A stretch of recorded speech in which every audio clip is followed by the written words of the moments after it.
प्रिय भाई बहनों, आज की रोटी की हर सदस्य व्यक्तियों के लिए येशू ख्रिस्तांची मधुर नावाचे सप्रेम नमस्कार। आज की दिनांक 11 सप्टेंबर 2024 बुधवार।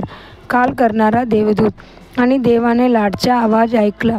मग देवदूत स्वर्गातून हागारला म्हणाला, हागार तू काय आगीश? स्वर्गात बसलेल्या आमच्या प्रिय भगवान तारे यांच्यापेक्षा खूप दूर राहतात आणि आमच्या याशी बोलतात। यांचे आवाज किती सांत्वनदायक आहे।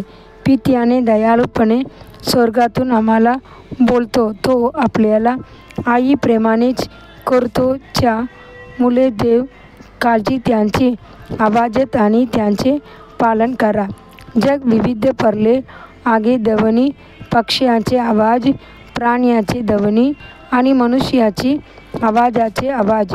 त्यापैकी काही ध्वनी आनंददायी आहेत आणि काही लोक घाबरतात। त्यापैकी काही प्रेमाची आवाज आहेत आणि काही इतर वेदना भरलेले आहेत।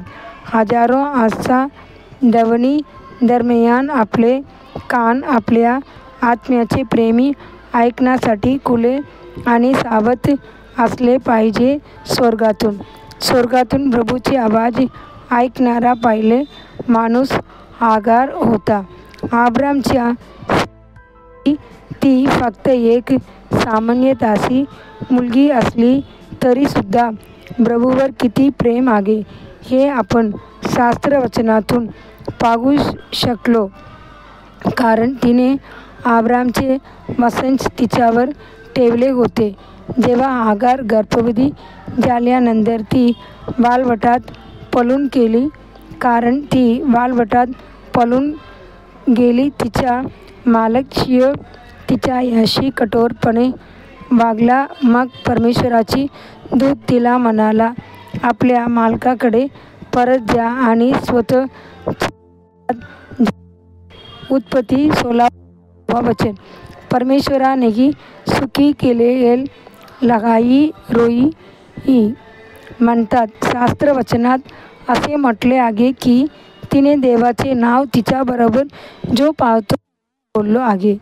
दुसऱ्यांदा साराय अब्रामला म्हणाला, या दासीला आणि तिच्या मुलास बागेत फेकून दे। म्हणून अब्राम सकाळी लवकर उठला आणि त्याने भाकर व एक कातडी घेऊन तिच्या हातावर ठेवली। त्याने त्या मुलाला आगीत सोडले आणि तिला दूर नेले। उत्पत्ती 21 अध्याय 10 आणि 14 वचन। आणि त्या वचनातील पाणी वापरण्यात आले होते। मुलगा रडला आणि तिने तिचा आवाज उचलला आणि रडला। मग प्रभू महान दया आली हेक्टर स्वर्गातून हार आणि म्हणाला, घाबरू नकोस। मग देवाने डोळे उघडले आणि तिने पाणी एक चांगले पाहिले। मग धी केले आणि ती पाण्याने भरून गेली आणि ती 22 भेट दिली।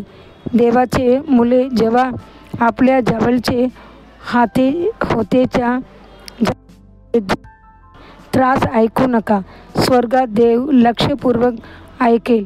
प्रभू जो आपल्या सर्व प्रेम आणि चिंताने त्यांची काळजी घेतो त्याला कधीही सोडणार नाही। पुढील ध्यानासाठी वचन। म्हणून देवाने मुलाबरोबर होतो आणि तो मोठा झाला आणि वाळवंटात राहिला। उत्पत्ती 21 अध्याय 20 वचन। दिवसासाठी बायबल वचन सकाळी नीतिसूत्र 10 अध्याय 11 अध्याय 12 अध्याय। संध्याकाळी 2 कोरिंथीकर 4 अध्याय। धन्यवाद।